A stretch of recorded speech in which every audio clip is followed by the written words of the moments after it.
আমি জানি তুমি আমার ভালোবাসো, মেলাই ভালোবাসো। তাহলে পরে আমাকে বিয়ে করো।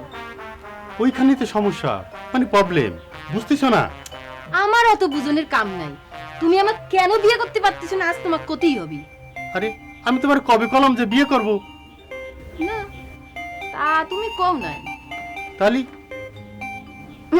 আমি করতেছি। তুই বুঝতে পারতেছিস না, আমাকে এই পেশায় বিয়ে করতে নাই। তাহলে কি তুমি সারা জীবন আবিয়াতেই থেকে যাবে? দেখি, চেষ্টা তো করতে হবে।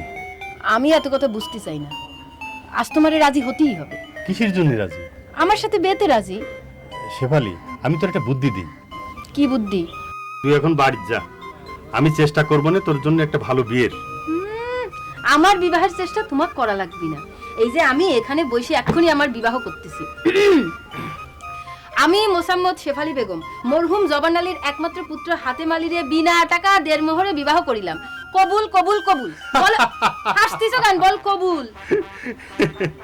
বলো তুমি আমার বিবাহ করতে রাজি আছো কিনা? না করলে কি করবি?